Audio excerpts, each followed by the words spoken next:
Hello! Welcome back to Telugu వెలుగు YouTube channel. ఈరోజు ఈ వీడియోలో మనము ఏపీ టెట్‌కి సంబంధించిన 21/10/2024లో జరిగిన పేపర్ అండి ఇది. ఇది సోషల్ పేపరు.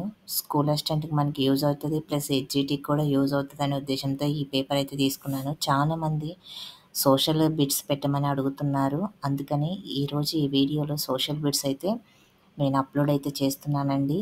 ఇవి మనకి ఇప్పుడు ప్రెజెంట్ డీఎస్సీ జరుగుతుంది కదండీ! ఈ డీఎస్సీకి మనకి యూజ్ అవుతది. బిట్స్ 6థ్ నుంచి మనకి 10థ్ వరకు ఉంటది కదా! థర్డ్ నుంచి 10థ్ వరకు ఉంటాయి కదండీ! ఆ బిట్స్ అన్నీ దీంట్లో కవర్ అయితాయి. మీరు ఇంటర్మీడియేట్ మాత్రం స్పెషల్‌గా చదువుకోండి. ఇక్కడైతే మనకు 10థ్ వరకైతే ఈ బిట్స్ మీరైతే ప్రాక్టీస్ అయితే చేయండి. మీ ప్రిపరేషన్ ఎంతవరకు ఉందనేది కూడా మీకు తెలుస్తది. ఒక అండర్‌స్టాండింగ్ వస్తది. అందుకనైతే ఈ బిట్స్ అయితే తీసుకుంటున్నాను. ఫస్ట్ టైం మా ఛానల్ చూస్తున్నట్లయితే సబ్స్క్రైబ్ అయితే చేసుకోండి. బెల్ ఐకాన్‌ని క్లిక్ చేసి పెట్టుకుంటే మేము పెట్టే ప్రతి వీడియో నోటిఫికేషన్ రూపంలో అయితే వస్తుందండి. ఇంకా వీడియోనైతే స్కిప్ చేయకుండా చూడండి.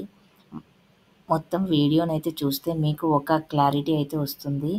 మీకు ఆన్సర్స్ తెలిస్తే కామెంట్ సెక్షన్‌లో అయితే కామెంట్ అయితే చేయండి. నెక్స్ట్ మీకు ఓవరాల్‌గా మీరు ఈ బిట్స్ మొత్తంలో ఎన్ని చేశారు అనేది కూడా మా కామెంట్ సెక్షన్‌లో అయితే కామెంట్ చేయండి. మా ఛానల్‌లో ఇక్కడ స్కూల్ అసిస్టెంట్ తెలుగుకు సోషల్‌కి సంబంధించి టీజీటీ, పీజీటీకి సంబంధించినవి Telugu syllabus, social syllabus, bio science syllabus ఇవన్నీ నేను తెలుగులో ట్రాన్స్‌లేషన్ చేసి అప్‌లోడ్ అయితే చేశానండి. మీరు ఒకసారి సిలబస్ అయితే ముందు పెట్టుకొని చదివితే ఎగ్జామ్స్ అయితే మీరు ఈజీగా రాయొచ్చు.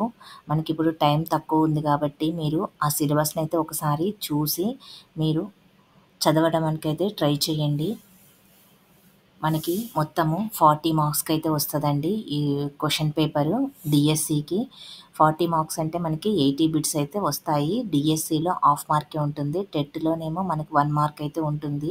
మనకి టైమ్ డ్యూరేషన్ కూడా మనకి ఎంతుంటుందంటే 2½ అవర్స్ అయితే ఉంటుందండి. టైమ్ డ్యూరేషన్ 2½ అవర్స్ మనకు ఉంటుంది డీఎస్సీకి.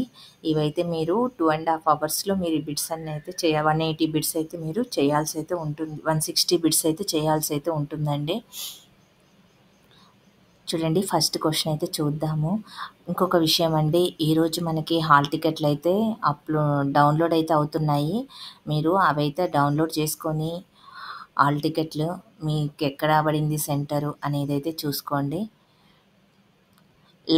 లావా పీఠభూములు క్రింది నేలలకు ప్రసిద్ధి చెందాయి.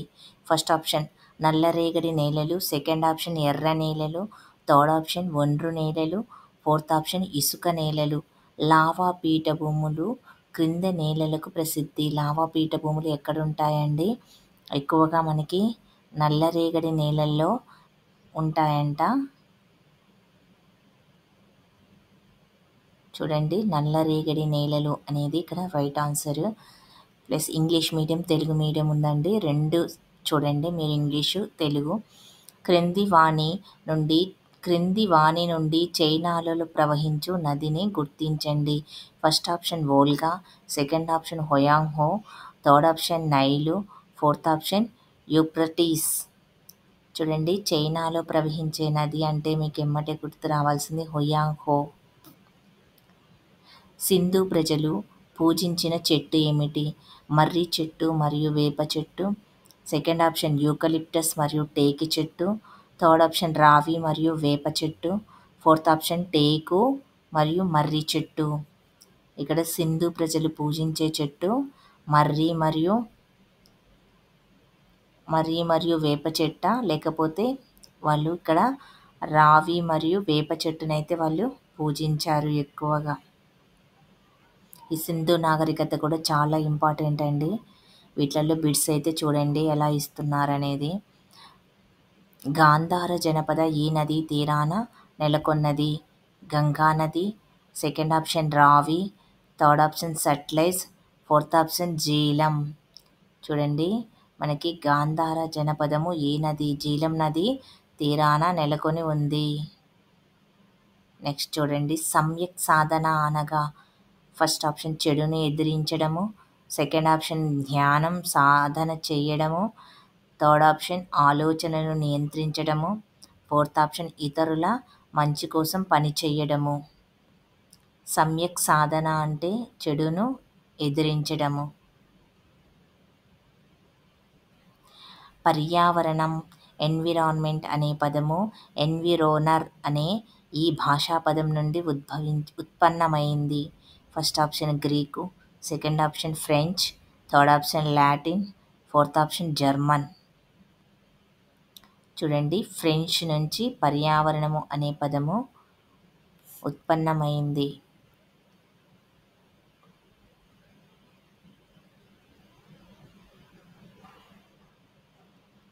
క్రింది వాని నుండి లిఖిత ఆధారాన్ని గుర్తించండి.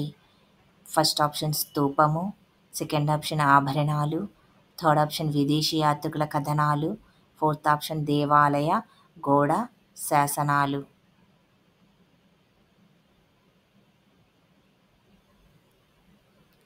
విదేశీ యాత్రికుల కథనాలు లిఖిత రూపంలో ఉన్నాయి. మనకి ఎవరెవరు మన భారతదేశానికి వచ్చిండ్రు, ఏ రాజకాలంలో వచ్చిండ్రు అవన్నీ ఉన్నాయి కదండి. విదేశీ యాత్రికులు మన సంస్కృతి గురించి, మన శాసనాల గురించి, మన పరిపాలన గురించి వాళ్ళైతే కొన్ని గ్రంథాలు అయితే రచించారు. హుయాన్సాంగ్, పాహియాన్, మార్కోపోలో ఇలాంటి వాళ్ళు ఉన్నారు కదా. ఈ ప్రాంతీయ రాజ్య పతనానంతరము కాకతీయ రాజ్యం ఆవిర్భవించింది. ఫస్ట్ ఆప్షన్ పాండ్యులు, సెకండ్ ఆప్షన్ హొయసలులు, థర్డ్ ఆప్షన్ చోళులు, ఫోర్త్ ఆప్షన్ పశ్చిమ చాళుక్యులు. కాకతీయ సామ్రాజ్యం ఎప్పుడు ఆవిర్భవించింది, ఏ రాజ్య పతనం తర్వాత ఆవిర్భవించింది అని అడుగుతున్నారు. ఇక్కడ చూడండి, పశ్చిమ చాళుక్యుల రాజ్యం పతనానంతరం కాకతీయులు రాజ్యాన్ని అయితే స్థాపించుకున్నారు. భక్తి ఉద్యమం ఈ శతాబ్దంలో ప్రారంభమైంది. ఫస్ట్ ఆప్షన్ 8వ శతాబ్దం, సెకండ్ ఆప్షన్ 10వ శతాబ్దం, థర్డ్ ఆప్షన్ 11వ శతాబ్దం, ఫోర్త్ ఆప్షన్ 12వ శతాబ్దం. చూడండి, భక్తి ఉద్యమము మనకి 8వ శతాబ్దంలో ప్రారంభమైంది. భారత జాతీయ కాంగ్రెసు ఒక రాజ్యాంగ సభ కోసము మొదటిసారిగా డిమాండ్ చేసిన సంవత్సరం ఏంటి? రాజ్యాంగ సభ కోసం మొదటిసారిగా డిమాండ్ చేసిన సంవత్సరం చూడండి, 1934 అనే సంవత్సరంలో భారత కాంగ్రెస్ రాజ్యాంగ సభ కోసం మొదటిసారిగా డిమాండ్ చేసింది. మనకు ఒక రాజ్యాంగ సభ కావాలి, మనకు లోక్సభ రాజ్యసభలు ఉన్నట్టు అప్పుడు మనకి ఒక సభ కావాలని 1934లో అయితే డిమాండ్ చేయడం జరిగింది. క్రింది వానిలోని సంకీర్ణ ప్రభుత్వాన్ని ప్రతిబింబించని వాక్యాలను గుర్తించండి. ఫస్ట్ ఆప్షన్ ప్రభుత్వ ఏర్పాటుకు రాజకీయ పార్టీలు సహకరించుకుంటాయి. సెకండ్ ఆప్షన్ ఏ ఒక్క పార్టీ సంపూర్ణ మెజారిటీ సాధించదు. థర్డ్ ఆప్షన్ ఒక పార్టీ సంపూర్ణ మెజారిటీని సాధిస్తుంది. ఫోర్త్ ఆప్షన్ 2 లేక అంతకంటే ఎక్కువ పార్టీలు ఏర్పాటు చేసుకున్న కూటమి. సంకీర్ణ ప్రభుత్వాన్ని ప్రతిబింబించని వాక్యాన్ని గుర్తించండి అని అడుగుతున్నారు. చూడండి, ఒక పార్టీ సంపూర్ణ మెజారిటీ సాధిస్తుంది అనేది కాదు. సంకీర్ణ ప్రభుత్వము అంటే కొన్ని రాజకీయ పార్టీలు కలిసి ఏర్పడడం. ప్రభుత్వ ఏర్పాటుకు రాజకీయ పార్టీలు సహకరించుకుంటాయి, కరెక్ట్. ఏ ఒక్క పార్టీ సంపూర్ణ మెజారిటీ సాధించదు. ప్లస్ 2 లేదా అంతకంటే ఎక్కువ పార్టీలు ఏర్పాటు చేసుకున్న కూటమి. ఇప్పుడు మనకి ఆంధ్రప్రదేశ్లో ఉంది కదండి కూటమి ప్రభుత్వం, బీజేపీ, తెలుగుదేశం 2 కలిపి వాటిని సంకీర్ణ ప్రభుత్వాలు అని అంటారు. ఏర్పడింది కదా, ఇప్పుడు అలా ఒక కూటమిలాగా ఏర్పడేదాన్ని సంకీర్ణ ప్రభుత్వము అని అంటారు. కింద గుర్తులు ఇచ్చింటాడండి, సమాచార గుర్తును కనుక్కోండి. మనకు సమాచారాన్ని ఇచ్చే గుర్తు ఏమిటి అని అడుగుతున్నారు. ఇక్కడ చూడండి, మనకి answer 4 is the right answer అండి. 4 is the right answer.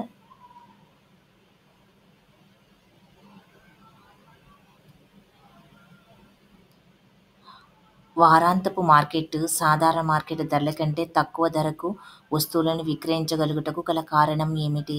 First option నిర్వహణ ఖర్చులు తక్కువగా ఉండుట, సెకండ్ ఆప్షన్ నాసిరకపు వస్తువులు అమ్ముట, థర్డ్ ఆప్షన్ వారి వస్తువులను గిరాకీ లేకపోవటము, ఫోర్త్ ఆప్షన్ వ్యవసాయ సంబంధిత వస్తువులను మాత్రమే అమ్ముట. ఇక్కడ మనకి చూడండి, వాళ్ళకి నిర్వహణ ఖర్చులు తక్కువగా ఉండడం.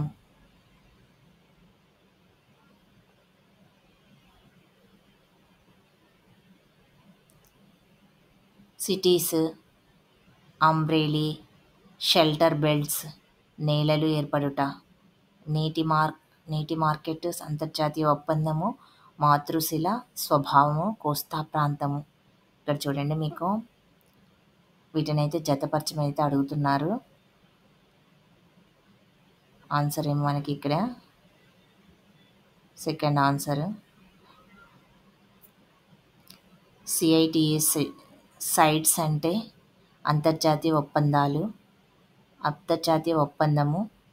అంబ్రేలీ అంటే నీటి మార్కెట్. షెల్టర్ షెల్టర్ బెడ్స్ అనేవి కోస్తా ప్రాంతంకి చెందినవి. నేలలు ఏర్పాటు, మాతృశిల స్వభావం. రాజ్యాంగం గురించి సరైన వాక్యమును గుర్తించండి. ఫస్ట్ ఆప్షన్, అన్ని ప్రజాస్వామిక దేశాలకు రాజ్యాంగాలు ఉండే అవకాశం ఉంది. సెకండ్ ఆప్షన్, రాజ్యాంగాలు ఉన్న అన్ని దేశాలు ప్రజాస్వామ్య దేశాలే. రాజ్యాంగం వల్ల వివిధ ప్రయోజనాలు ఉన్నాయి. ఫోర్త్ ఆప్షన్ డి, ఒక సమాజం యొక్క మౌలిక స్వభావాన్ని రాజ్యాంగం తెలియజేస్తుంది.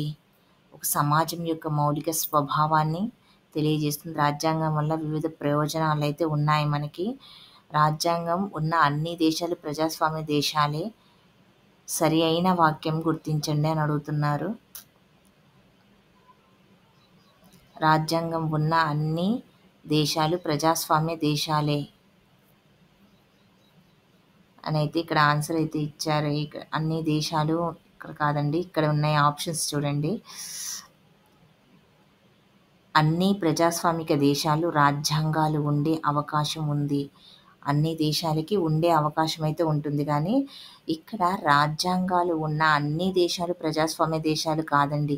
కొన్ని స్వతంత్ర రాజ్యాలు కూడా ఉన్నాయి మనకి. అన్ని ప్రజాస్వామ్య దేశాలైతే, అందరూ ప్రజాస్వామ్య దేశాలంటే ప్రజల కొరకు, ప్రజలు ఎన్నుకోవడాన్ని ప్రజాస్వామ్య రాజ్యాలు అని అంటారు. ప్రజలే ఎన్నుకుంటారు, వాటిని ప్రజాస్వామ్య రాజ్యాలు అంటారు. అధ్యక్ష తరహా రాజ్యాలు, వారసత్వంగా వచ్చేవి ఇవన్నీ కావు. మనకి బ్రిటన్ అనేది వంశపారంపర్యంగా వస్తుంది. బ్రిటన్ రాణి రాజు పరిపాలిస్తారు కదండి, అలాగా. చూడండి, ఏసిడి అనేవి సరైన సమాధానాలు. రాజ్యాంగం వల్ల వివిధ ప్రయోజనాలు అయితే ఉంటాయి. ఒక సమాజం యొక్క మౌలిక స్వభావాన్ని రాజ్యాంగం తెలియజేస్తుంది. ఇది రైట్ ఆన్సర్.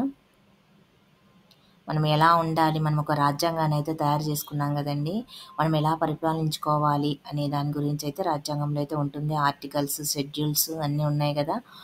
ప్రభుత్వము మరియు ప్రభుత్వ ఎయిడెడ్ పాఠశాలలో మధ్యాహ్న భోజనం అందించడము ఈ క్రింది కారణం వల్ల జరుగుతుంది.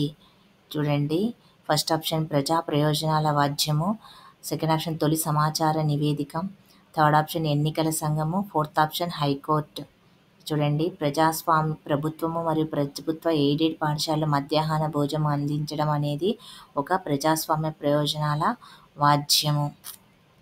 ఆదివాసీలు సుమారుగాను ఎన్ని రకాల వృక్ష జాతులను ఔషధ ప్రయోజనాల కొరకు ఉపయోగిస్తారు? ఎన్ని? 3500. First option. Second option 8000. Third option 425. Fourth option 550. చూడండి, ఇక్కడ 8000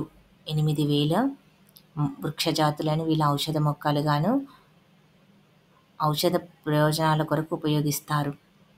నెక్స్ట్, క్రింది వానిలో మానవ పెట్టుబడిని గుర్తించండి.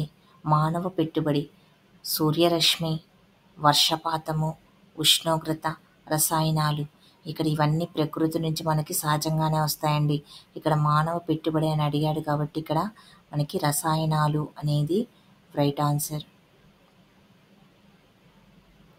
నేల యొక్క రంగు, రూపము, రసాయన లక్షణాలు, ఖనిజ పదార్థాలను నిర్ణయించే కారకం ఏమిటి? నేల యొక్క రంగు, రూపము, రసాయన లక్షణాలు, ఖనిజ పదార్థాలను నిర్ణయించే కారకము. ఫస్ట్ ఆప్షన్ వాతావరణము, సెకండ్ ఆప్షన్ కాలము, థర్డ్ ఆప్షన్ మాతృశిల, ఫోర్త్ ఆప్షన్ మొక్కలు, జంతువులు మరియు సూక్ష్మజీవులు. ఇక్కడ నేల యొక్క రంగు అని అడిగారు కాబట్టి ఇక్కడ చూడండి మాతృశిల అనేది రైట్ ఆన్సర్. క్రింది వానిలో ఖనిజ లక్షణాలు కానిది. ఫస్ట్ ఆప్షన్ అవి సహజ ప్రక్రియల ద్వారా సృష్టించబడతాయి. సెకండ్ ఆప్షన్ వాటిని ఖచ్చితమైన రసాయనాల మార్పు ఉంటుంది. వాటికి అవి తరిగిపోవు. ఫోర్త్ ఆప్షన్ వాటి విస్తరణ అసమానంగా ఉంటుంది. చూడండి అవి తరిగిపోవు. ఎవరు ఖనిజాల లక్షణం కానిదంటే ఖనిజాలు మనకి తరిగిపోతాయి కదండి ఇవి. అవి సహజ ప్రక్రియల ద్వారా సృష్టించబడతాయి. మనకి భూమిలో దొరుకుతాయి కాబట్టి వాటిని ఖచ్చితమైన రసాయనాల కూర్పు అయితే ఉంటుంది వాటికి. వాటి విస్తరణ అసమానంగా ఉంటుంది. ఒకే రకంగా అయితే ఉండదు. అసమానంగా ఉంటుంది. ప్రతి పరిశ్రమకు సంబంధించి తప్పు వాక్యాన్ని గుర్తించండి. ఇక్కడ తప్పు వాక్యం అని ఇచ్చారు. మీరు ఎగ్జామ్‌లో శ్రద్ధగా అయితే చదవండి. ఫస్ట్ ఆప్షన్ ప్రతి ఉన్ని, పట్టు, జనపనారలను వస్త్రాలు తయారు చేయడానికి ఉపయోగిస్తారు. సెకండ్ ఆప్షన్ నూలు అనేది వస్త్ర పరిశ్రమకు ముడి పదార్థము. థర్డ్ ఆప్షన్ నూలు సహజంగా ఉన్ని, పట్టు, ప్రత్తి నుండి లభిస్తుంది. ఫోర్త్ ఆప్షన్ మానవ నిర్మిత ఉత్పత్తులలో నార, జనపనార ఉన్నాయి.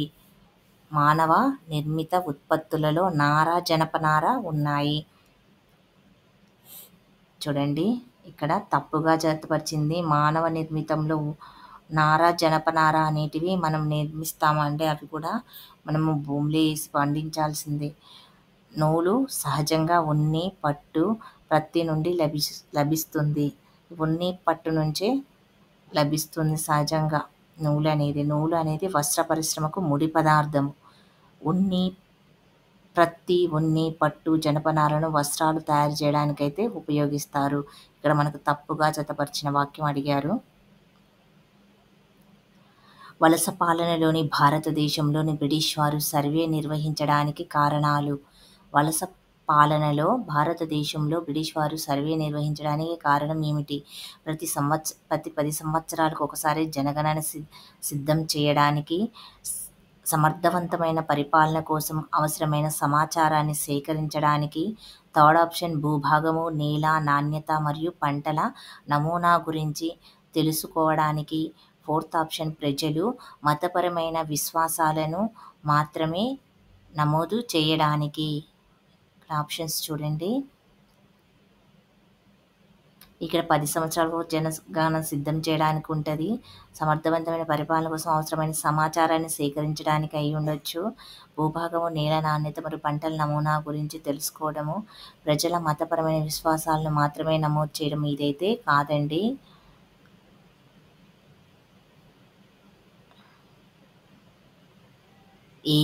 ఏబిసి అనేటివి రైట్ ఆన్సర్స్.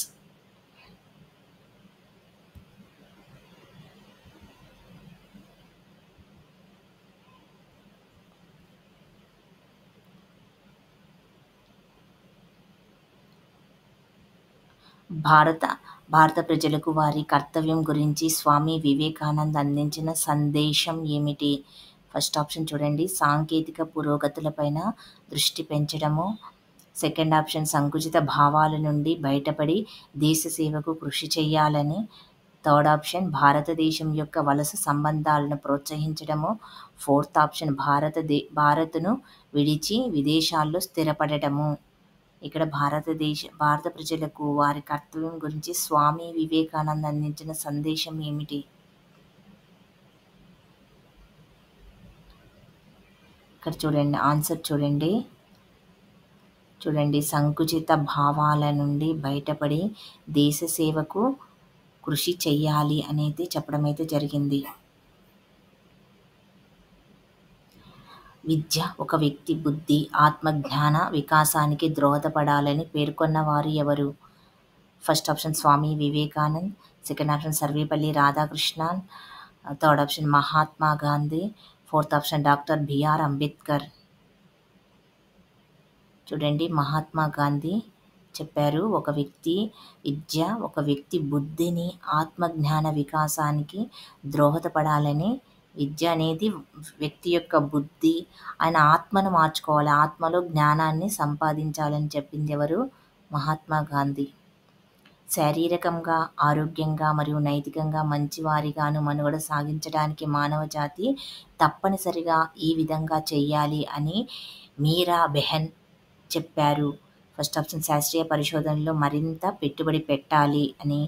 సెకండ్ ఆప్షన్ పట్టణీకరణను, పారిశ్రామికీకరణను పెంచాలి అని. థర్డ్ ఆప్షన్ ప్రకృతి సమతుల్యాన్ని అధ్యయనం చేసి వాటి నియమాలకు అనుగుణంగా జీవించాలి అని. ఫోర్త్ ఆప్షన్ ఆర్థిక వృద్ధిపై మాత్రమే దృష్టి పెట్టాలి అని. ఇక్కడ చూడండి మీరా బెహెన్ అనే ఏం చెప్పారు అని అయితే ఇక్కడ అడుగుతున్నారు. మీరా బెహెన్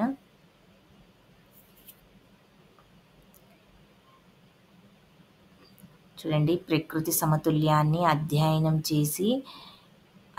చేసి వాటి నియమాలకు అనుగుణంగా జీవించాలి అని మనకైతే మీరా బెహెన్ మనకైతే చెప్పడం అయితే జరిగింది. ఇప్పటి వరకు లైక్ చేయకపోతే ఒక లైక్ అయితే చెయ్యండి. మీరు లైక్ చేస్తే ఈ వీడియో కొంతమంది ముందుకైతే వెళ్తుందండి. నోటిఫికేషన్ రూపంలో మనకి మిగతా వాళ్ళకైతే చూపించడం అయితే జరుగుతుంది. కాబట్టి ప్రతి ఒక్కరు చూస్తున్నారు కదండి, మీకు కంటెంట్ అందిస్తున్నాం కాబట్టి మీరైతే ఒక లైక్ అయితే చేయండి. మనము జాతి, కులం, లింగ లేదా జన్మస్థలం ఆధారంగా భారతదేశంలోని ఏ పౌరుడు వివక్షకు లోను కాకూడదని తెలియజేసే రాజ్యాంగంలోని అధికరణాన్ని గుర్తించండి. ఇక్కడ చూడండి మతము, జాతి, లింగ, కులము లేదా జన్మస్థలం ఆధారంగా భారతదేశంలో ఏ పౌరుడు వివక్షకు లోను కాకూడదని తెలియజేసే రాజ్యాంగం ఏమిటి అని ఇచ్చారు. ఇక్కడ రాజ్యాంగము మనకి 15వ రాజ్యాంగము. సహజ వృక్ష సంపద అనగా ఫస్ట్ ఆప్షన్ సాగు చేయబడే పంటలు, పండ్లు మరియు పండ్ల తోటలు మాత్రమే. సెకండ్ ఆప్షన్ మానవ ప్రమేయం లేకుండా మానవ చర్యలకు గురి కాకుండా పెరిగిన మొక్కల సమూహము. థర్డ్ ఆప్షన్ మానవ ప్రమేయంతో పెరిగే మొక్కలు. ఫోర్త్ ఆప్షన్ నిర్దిష్ట కాలానికి చెందిన మొక్కలు. సహజ వృక్ష సంపద సహజంగా వచ్చేది. చూడండి మానవ ప్రమేయం లేకుండా మానవ చర్యకు గురి కాకుండా పెరిగే మొక్కల సమూహము. క్రింది వానిలో సరికాని వాక్యాన్ని గుర్తించండి. 2011 సంవత్సరం భారతదేశం జనసాంద్రత 382. సెకండ్ ఆప్షన్ చైనా మాత్రమే భారతదేశం కంటే ఎక్కువ సగటు జనసాంద్రత కలిగి ఉంది. ఫోర్త్ ఆప్షన్ ప్రపంచ విస్తీర్ణము మరియు జనాభాలో భారతదేశం వాటా వరుసగా 2.4 మరియు 17.5%. భారతదేశంలో అత్యధిక జనాభా కలిగిన రాష్ట్రము ఉత్తరప్రదేశ్. చూడండి చైనా మాత్రమే భారతదేశం కంటే ఎక్కువ జనసాంద్రతను కలిగి ఉంది. ఇక్కడ అడిగారు మనకి సరికాని వాక్యము అని అడిగారు కాబట్టి ఇక్కడ చూడండి జనాభా గురించి అయితే మీరు చాలా ఇంపార్టెంట్గా చూసుకోవాల్సి అయితే ఉంటుంది. మనకి జీకేలో కూడా ఇస్తారు. 2011 సంవత్సరంలో భారతదేశం యొక్క జనసాంద్రత ఏంటంటే 382.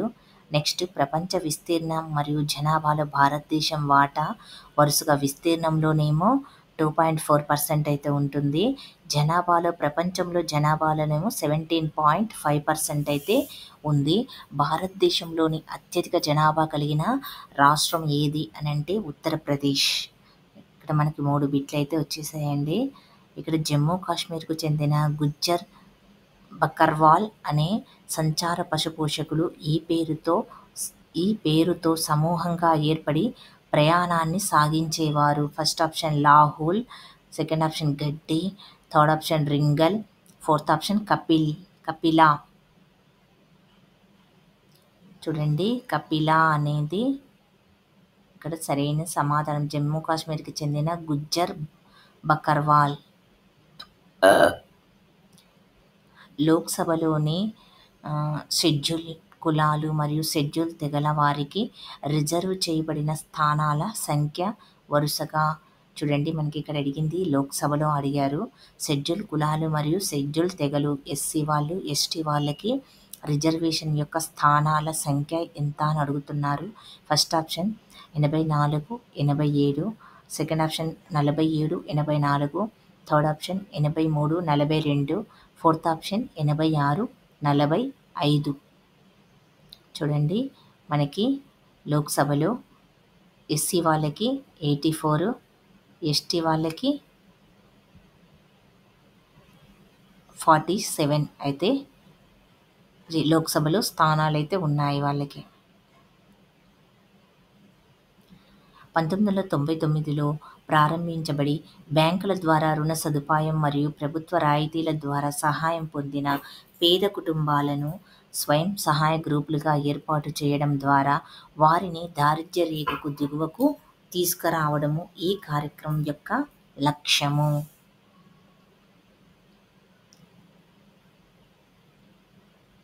చూడండి, అంత్యోదయ అన్న యోజన.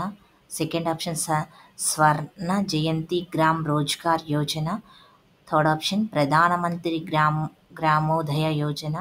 ఫోర్త్ ఆప్షన్ ప్రధానమంత్రి రోజ్గార్ యోజన. ఇక్కడ చూడండి, 1999లో ప్రారంభించి బ్యాంకుల ద్వారా రుణ సదుపాయం మరియు ప్రభుత్వ రాయితీ ద్వారా సహాయం పొందిన పేద కుటుంబాలను స్వయం సహాయక గ్రూపులుగా ఏర్పాటు చేయడం ద్వారా వారిని దారిద్ర్య రేఖకు దిగువకు తీసుకురావడము ఈ కార్యక్రమం యొక్క లక్ష్యము. చూడండి, స్వర్ణ జయంతి గ్రామ్ స్వరోజ్గార్ యోజన.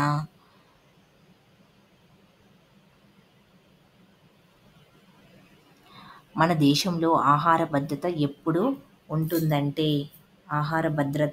ఉంటుందంటే ఫస్ట్ ఆప్షన్ వ్యక్తులందరికీ తగినంత ఆహారం అందుబాటులో ఉన్నప్పుడు. సెకండ్ ఆప్షన్ వ్యక్తులందరూ వారికి సరిపడేంత ఆమోదయోగ్యమైన ఆహారాన్ని కొనుగోలు చేసే సామర్థ్యాన్ని కలిగి ఉన్నప్పుడు. థర్డ్ ఆప్షన్ ఆహారాన్ని పొందడంలో ఎటువంటి ఆటంకం లేనప్పుడు. చూడండి, ఇక్కడ మనకి అన్నీ సరైన సమాధానాలే.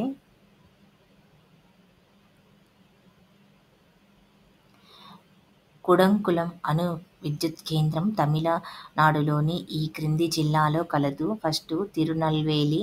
Second option Tiruvannamalai. Third option Tiruvallur. Fourth option Tiruchirappalli.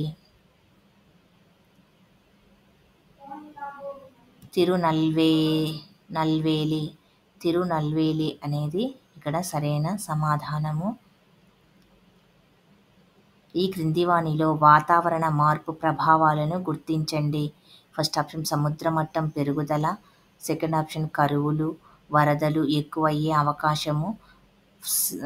C హిమాలయాల్లోని హిమానీ నదులు వేగంగా కరగడము. ఫోర్త్ ఆప్షన్ తీర ప్రాంతాలు జీవనోపాధిని కోల్పోవుట. చూడండి, వాతావరణ మార్పు ప్రభావాలను గుర్తించండి అని అడిగారు కాబట్టి ఇవన్నీ మనకి వాతావరణ ప్రభావాన్ని అయితే చూపిస్తాయి. ఆల్ ఆప్షన్స్ ఇదా రైట్ ఆన్సర్ అండి.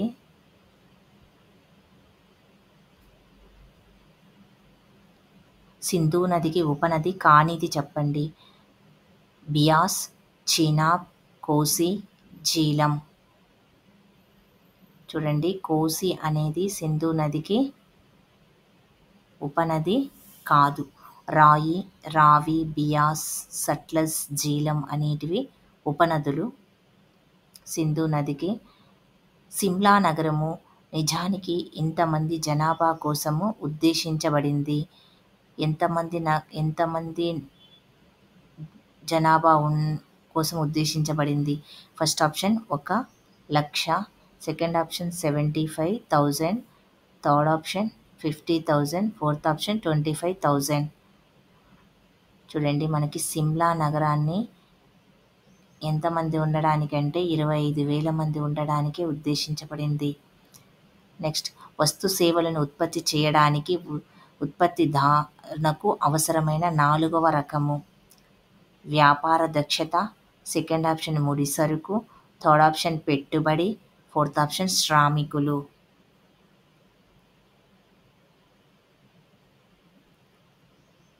ముడి సరుకు. వస్తు సేవలను ఉత్పత్తి చేయడానికి ఉత్పత్తిదారునకు అవసరమైనటువంటి 4వ రకం ఏమిటంటే ముడిసరుకు. నదీ లోయల చేత వేరైన హిమాలయ నదీ లోయల చేత సరైన హిమాలయ విభాగాలలో తీస్తా మరియు దిహంగ్ నదుల మధ్య ఉన్న భాగం ఏమిటి? ఫస్ట్ ఆప్షన్ అస్సాం హిమాలయాలు, సెకండ్ ఆప్షన్ నేపాల్ హిమాలయాలు, థర్డ్ ఆప్షన్ కుమయూన్ హిమాలయాలు, ఫోర్త్ ఆప్షన్ పంజాబ్ హిమాలయాలు.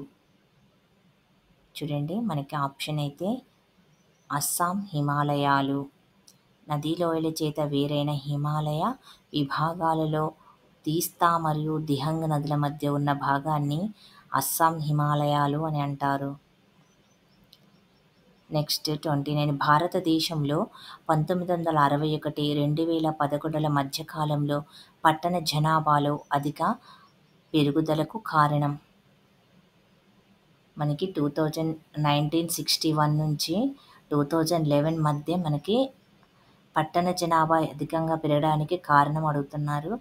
ఫస్ట్ ఆప్షన్ గ్రామీణ ప్రాంతాల నుండి ప్రజలు వలస రావడము, సెకండ్ ఆప్షన్ గ్రామీణ ప్రాంతాలను పట్టణ ప్రాంతాలుగా ప్రకటించడము, థర్డ్ ఆప్షన్ పట్టణ జనాభా సహజ పెరుగుదల, పట్టణ ప్రాంతాల విస్తరణ.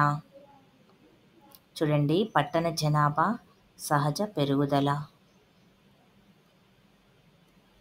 క్రింది వానిలో తప్పుగా ఉన్న జతను గుర్తించండి. రష్యా విప్లవం 1917, సెకండ్ ఆప్షన్ వర్సైల్ ఒప్పందం 1919, థర్డ్ ఆప్షన్ రెండవ ప్రపంచ యుద్ధం ముగింపు 1945, ఫోర్త్ ఆప్షన్ ఐక్యరాజ్య సమితి ఏర్పాటు.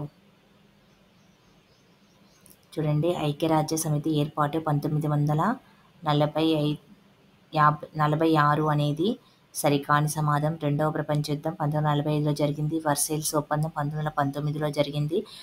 రష్యా విప్లవం అనేది 1917.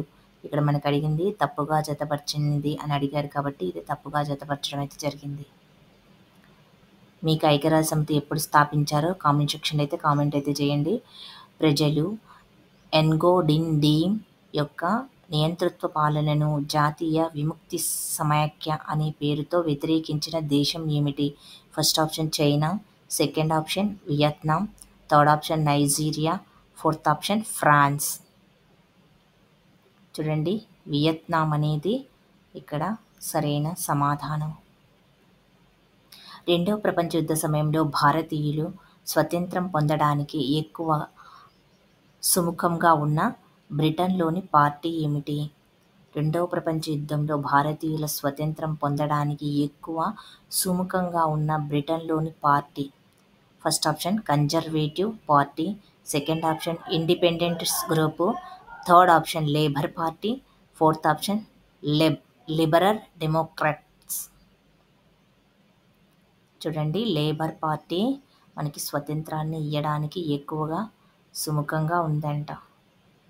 భారత ముసాయిదా రాజ్యాంగం ప్రకారము భారత సమైక్యకు అధిపతి.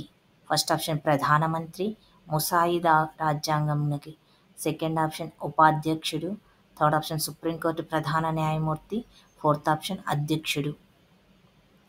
సమైక్యకు అధిపతి ఎవరు అని అడుగుతున్నారు. ఇక్కడ చూడు, సమైక్యకు అధిపతి అధ్యక్షుడు. అంటరానితనం అనేది కుల వ్యవస్థ అనే వ్యాధి యొక్క లక్షణం మాత్రమే అని అభిప్రాయపడిన ఈ క్రింది రాజ్యాంగ సభ సభ్యుడు. First option Shri Pramoda Ranjan Tagore, second option Shri Rohini Kumar Chaudhary, third option Shri Dhirendranath Datta, fourth option Shri SC Banerjee. Shri Pramoda Ranjan Tagore అనేది ఇక్కడ సరైన సమాధానం. క్రింది వాటిలో ఈ అంశం విషయ నిర్దేశిత పటంలో చూపించబడదు. ఫస్ట్ ఆప్షన్ రైల్వేలు, రహదారులు, సెకండ్ ఆప్షన్ నేలలు, అడవులు, థర్డ్ ఆప్షన్ చారిత్రాత్మక కాలక్రమము, ఫోర్త్ ఆప్షన్ పంటలు, ఖనిజాలు. చూడండి, విషయ నిర్దేశిత పటంలో చూపించబడదు. చూడండి, చారిత్రాత్మక కాలక్రమం. హిందీ వ్యతిరేక ఉద్యమం సమయంలోని హిందీ వ్యతిరేక శిబిరంలోని ఉద్వేగాలను శాంతపరచడానికి అప్పటి ప్రధాని లాల్ బహదూర్ శాస్త్రి ప్రకటించిన మినహాయింపులలో ఇది ఒకటి కాదు. చూడండి, ప్రతి రాష్ట్రానికి తన సొంత భాష కలిగి ఉండే హక్కు. సెకండ్ ఆప్షన్ పత్ర వ్యవహారాలు హిందీ అనువాదంతో ప్రాంతీయ భాషలలో ఉండవచ్చు. థర్డ్ ఆప్షన్ కేంద్ర రాష్ట్రాల మధ్య వ్యవహార భాషగా ఇంగ్లీషు కొనసాగుతుంది. ఫోర్త్ ఆప్షన్ సివిల్ సర్వీసు పరీక్షలు కేవలం హిందీలోనే కాకుండా ఇంగ్లీష్లో కూడా నిర్వహిస్తారు.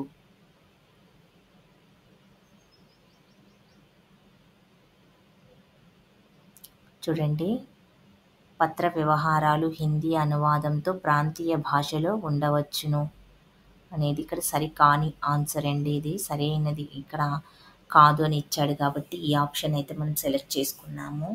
ప్రతి రాష్ట్రానికి తన సొంత భాష కలిగి ఉండే హక్కు ఉంది.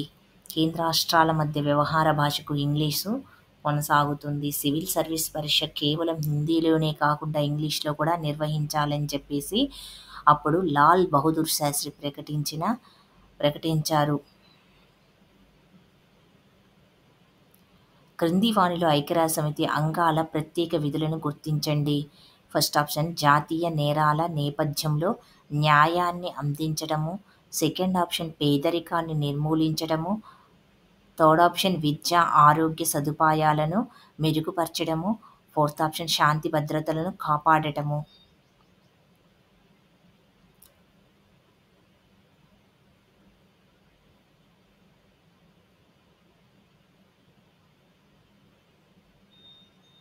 చూడండి, బి, సి, డి అనేది మనకి సరైన సమాధానము. పేదరికాన్ని నిర్మూలించడము, విద్య ఆరోగ్య సదుపాయాలను మెరుగుపరచడము, శాంతి భద్రతలను కాపాడటము అనేది ప్రత్యేక విధులు.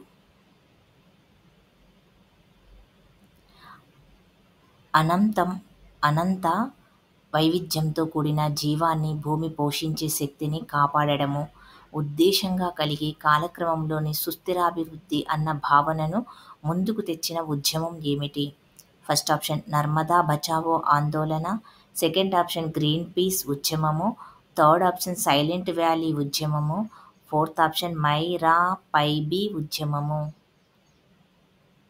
చూడండి, గ్రీన్ పీస్ ఉద్యమము అనేది మనకి సుస్థిరాభివృద్ధి అనే భావనను ముందుకు తీసుకొచ్చింది.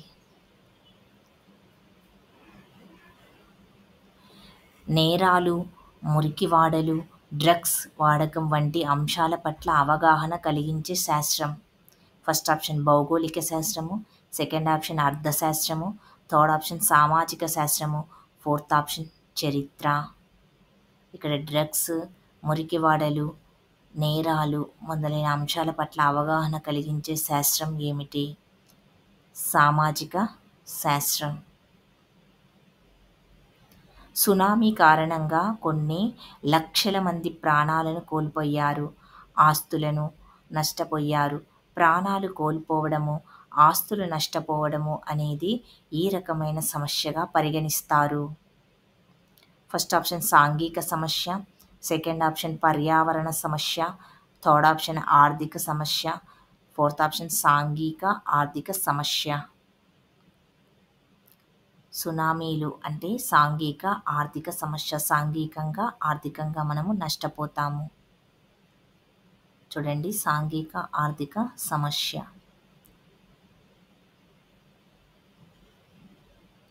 ఇక్కడ నుంచి మెథడాలజీ బిట్స్ అయితే మనకు వస్తాయండి. వీటినైతే మీరు చూసి మెథడాలజీ కూడా దీంట్లోనే కంటిన్యూషన్ అయితే చేస్తున్నాను. కథనము, పఠనము, నాటకీకరణం, వివరణ, ప్రదర్శన అనే నైపుణ్యాలు. ఫస్ట్ ఆప్షన్ కార్యనిర్వహణ నైపుణ్యాలు. సెకండ్ ఆప్షన్ బోధనా నైపుణ్యాలు. థర్డ్ ఆప్షన్ పర్యవేక్షణ నైపుణ్యాలు. ఫోర్త్ ఆప్షన్ భావ వ్యక్తీకరణ నైపుణ్యాలు.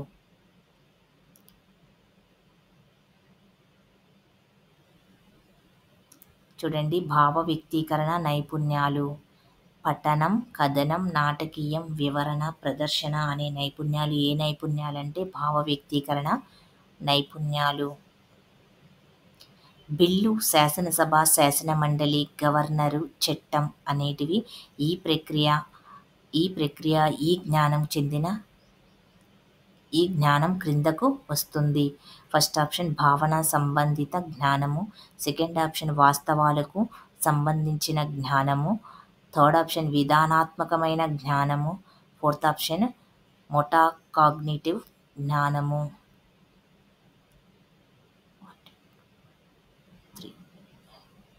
విధానాత్మకమైన జ్ఞానము.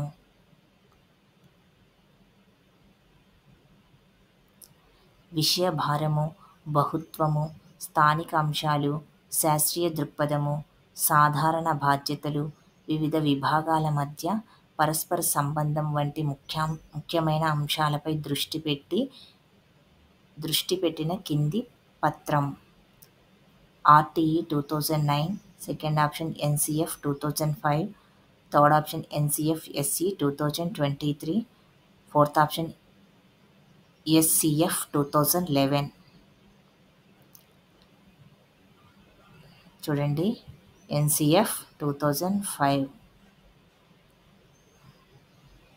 1962లో జరిగిన 3వ లోక్సభ ఎన్నికల ఫలితాలను తెలియజేస్తున్న పట్టికను ఉపయోగించి లోక్సభలో అత్యల్ప ఎంపీ స్థానాలు ఉన్న రాష్ట్రం ఏది అనే ప్రశ్నకు సమాధానం చెప్పడం అనేది ఈ విద్యా ప్రమాణాన్ని సూచిస్తుంది.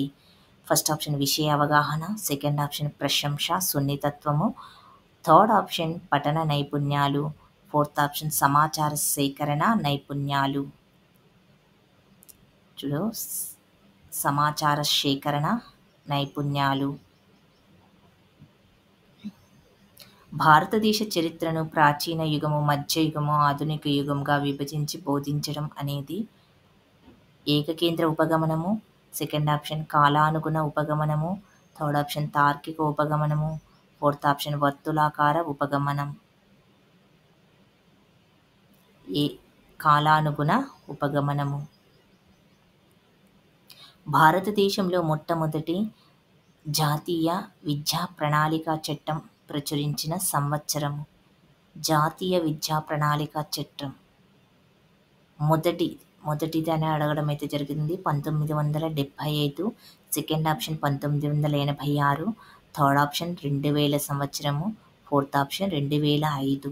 ఈ చట్టాలు మనకి మొత్తము 4 అయితే ఉన్నాయండి. ఈ 2005 అనేది మనకి 4వది.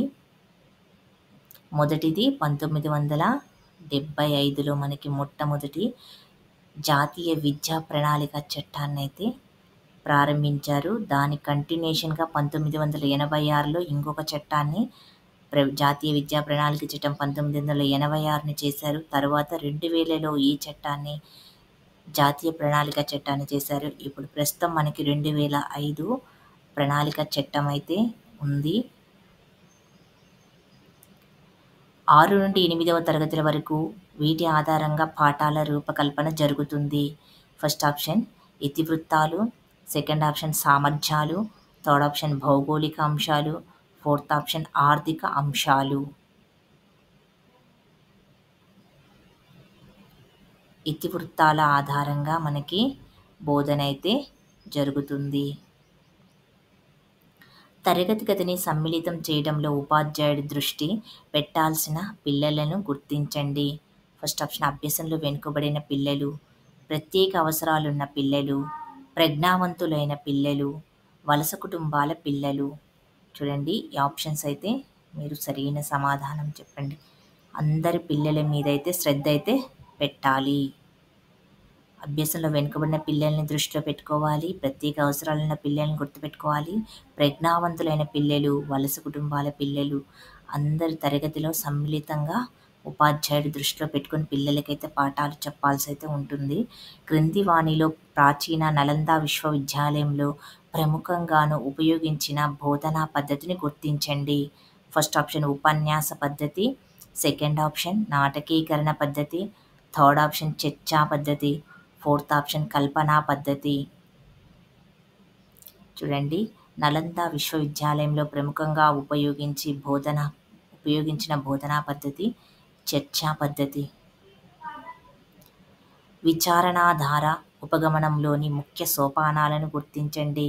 ఫస్ట్ ఆప్షన్ వాస్తవమైన, యథార్థతతో కూడిన ప్రశ్నలను లేవనెత్తడము. సెకండ్ ఆప్షన్ వనరుల గురించి విచారించి కనుగొనడము. థర్డ్ ఆప్షన్ సమాచారాన్ని వ్యాఖ్యానించడము. ఫోర్త్ ఆప్షన్ తెలుసుకున్న అంశాలను గురించి నివేదిక సమర్పించుట.